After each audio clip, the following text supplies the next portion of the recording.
నమస్కారం. తెలుగు ముచ్చట్లు వార్తలకు స్వాగతం. వార్తలు చదువుతున్నది మీ ప్రీతి. వేలాది మందితో కలిసి పెద్దిరెడ్డి నామినేషన్. కుటుంబ సమేతంగా ఆంజనేయ స్వామికి పూజలు. పట్టణంలో భారీ ర్యాలీ.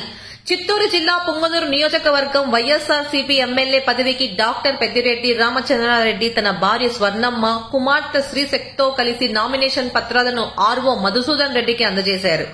అలాగే పెద్దిరెడ్డి సతీమణి స్వర్ణమ్మ నామినేషన్ ను డమ్మీ అభ్యర్థిగా దాఖలు చేశారు. అలాగే రాజంపేట ఎంపీ అభ్యర్థి పెద్దిరెడ్డి వెంకట్ మిథున్ రెడ్డి తరపున నామినేషన్లను ముస్లిం మైనారిటీల నాయకుడు ఫక్రుద్దీన్ షరీఫ్ ముస్లింలతో కలిసి నామినేషన్ దాఖలు చేశారు. తొలుత పట్టణంలోని ఎన్ఎస్ పేటలో గల శ్రీ ప్రసన్న ఆంజనేయ స్వామి ఆలయంలో కుటుంబ సమేతంగా పూజలు చేశారు. అక్కడ నుండి ఆర్వో కేంద్రం వరకు వేలాది మంది అభిమానులతో కలిసి ర్యాలీ నిర్వహించారు. మార్గ మధ్యంలో చెరువు కట్టపై గల దర్గాలో, రాతి మసీదు, మారెమ్మ గుడి, చర్చిలో పూజలు చేశారు. ర్యాలీ ఉదయం 9:30 ప్రారంభమై మధ్యాహ్నం 1 గంట వరకు జరిగింది. రామసముద్రం రోడ్డు, ఎన్ఎస్ పేట, పుంగమ్మ చెరువు కట్ట మీదుగా బ్రాహ్మణ వీధి, Nagapalyam, Indira circle, MBT road, Gokul circle వరకు నిర్వహించారు. గోకుల్ సర్కిల్లో బహిరంగ సభ నిర్వహించారు. ఈ కార్యక్రమంలో టీటీడీ బోర్డు మాజీ మెంబర్ పోకల్ అశోక్ కుమార్, రాష్ట్ర జానపద కళల సంస్థ చైర్మన్ కొండవీటి నాగభూషణం, వైఎస్ఆర్సీపీ రాష్ట్ర కార్యదర్శులు Peddireddy, Byreddipalli Krishnamurthy, Reddappa, Virupakshi, Jayachandrareddy, Pudvidhar Reddy, Subrahmanya Yadav, MPP Akkisani Bhaskar Reddy, PKM UDA chairman Venkatreddy Yadav, municipal chairman Aleem Basha, జిల్లా work board chairman Ammu, party అధ్యక్షులు జయరాం, కొత్తపల్లె చెంగారెడ్డి, వైఎస్ఆర్సీపీ జిల్లా కార్యదర్శులు దేశిదొడ్డి ప్రభాకర్ రెడ్డి, చంద్రారెడ్డి యాదవ్, జయరామిరెడ్డి తదితరులు పాల్గొన్నారు.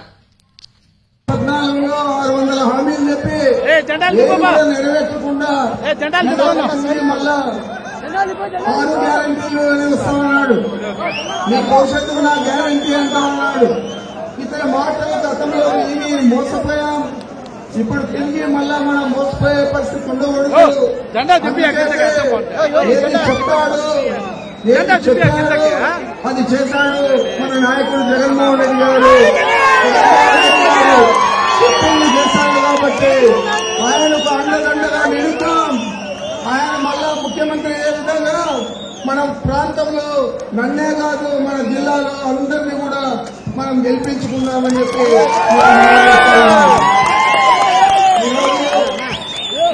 రాష్ట్రం మొత్తం మీద రాయలసీమ జిల్లాలో చూస్తూ ఉన్నారు.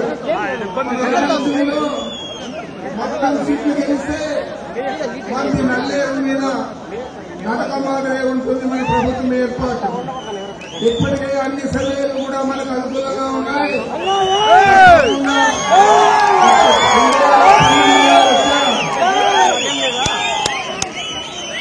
150 స్థానాల కంటే ఎక్కువ స్థానాలు మనం తెచ్చుకోగలుగుతా ఉన్నాం.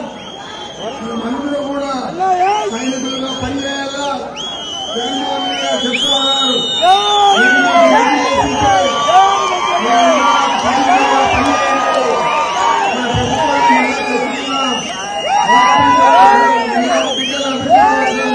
మీ కుటుంబ అభివృద్ధి కోసం, మన ప్రాంత అభివృద్ధి కోసం కృషి చేస్తామని చెప్పి వారు పదే చెప్తున్నారు.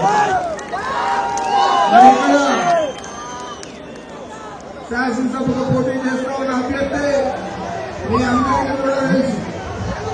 ఇదే పూర్వకి వాళ్ళే అడిగిన ప్రకారం ఆయన యాత్రకు, చంద్రబాబు యాత్రకు బైపాస్ రోడ్లో పోయేట్టు వాళ్ళు రోడ్డు మ్యాప్ అప్రూవ్ చేసుకొని ఎస్పీ దగ్గర తిరిగి ఇక్కడ వచ్చి మనం ఊళ్ళో ప్రవేశించాలంటే ఆ రోజు పోలీసులు అడ్డుకుంటే, పోలీసులు వాళ్ళకి గలాట జరిగితే మనములలో ఊళ్ళని చెప్తా ఉన్నారు. మనం ఎవరైనా ఇక్కడ ఏమన్నా చిన్న తప్పు చేశామా, శాంతి భద్రతలకు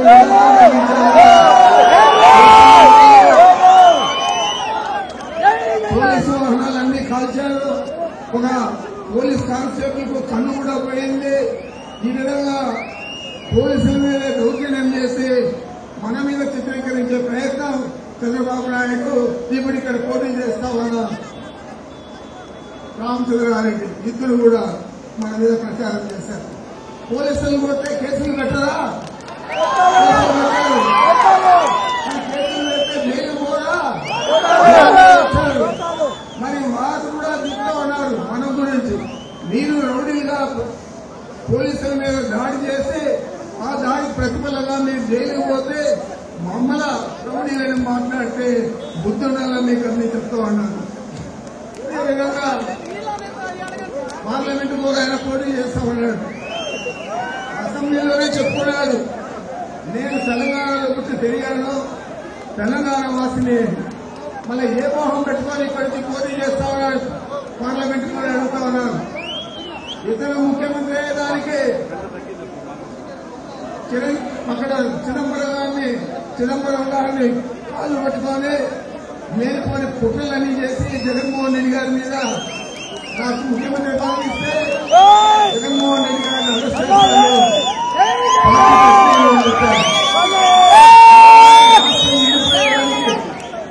నేను సహకరిస్తాను అన్నాడు. వాళ్ళ పార్టీ ఏమో సమైక్య ఆంధ్ర పార్టీ గుర్తేమో చెప్పి మెడకేసుకోవాలి.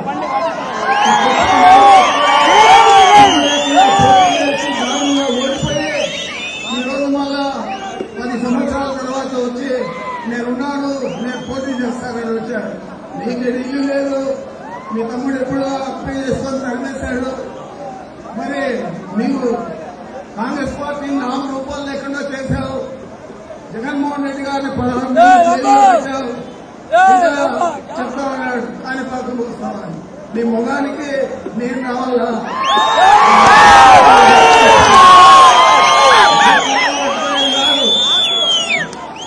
నేను చూడాలని కాళ్ళే పట్టుకోలేదు, నువ్వు పాడమై కాళ్ళు పట్టుకొని ముఖ్యమంత్రి అయ్యావు. సిగ్గు లేకుండా ఈరోజు కాళ్ళు పట్టుకున్నారని మాట్లాడతావు.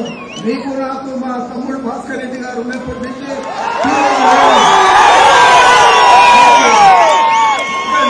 జరిగిపోయేంత నీచమైన మనస్తత్వం కలవాడినా నేను. ఈడు అవాకులు చవాకులు వెళ్తా ఉన్నాడు, అన్ని అబద్దాలు చెప్తా ఉన్నాడు. ఈరోజు కాంగ్రెస్ పార్టీని సర్వనాశనం చేసి మళ్ళా బీజేపీలో పోయి పోటీ చేస్తా ఉన్నాడు. సిగ్గాలా ఉందా నీకు కూడా అడుగుతా ఉన్నాడు. పుట్టపక్కలు సత్యసాయిబాబా చనిపోతే వారం 10 రోజుల సభ లక్ష పెట్టుకొని లారీలతో బంగారు నగలు డబ్బులు అన్ని కూడా నెల్లూరు తోలే చిదంబరానికి భాగం పెట్టించావు. నువ్వు కూడా దోచుకున్నావు. దోచుకోవడమే నీ పని అయితే ఈరోజు ఏ ముఖం పెట్టుకొని మన జిల్లాకు వచ్చాడు, పోటీ చేస్తా ఉన్నాడు. అందుకే మేము అందరినీ అడుగుతా ఉన్నా, నాకు ఒక ఓటు తగ్గినా పర్వాలేదు,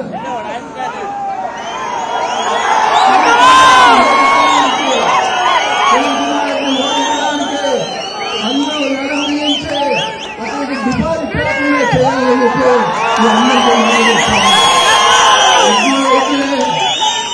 ఎవడేమో రౌడీజం చేసి మన మీద ఉంటాడు, ఇంకోడేమో అన్ని అవినీతి పనులు చేసి ఈరోజు అవాకులు చవాకులు వాళ్తా ఉన్నాడు. మరి వీళ్ళిద్దరినీ కూడా చిత్తులో ఓడించాలని చెప్పి మన నియోజకవర్గ ప్రజలకు, ఈ జిల్లా ప్రజలకు అందరికీ నమస్కరించుకుంటున్నాను.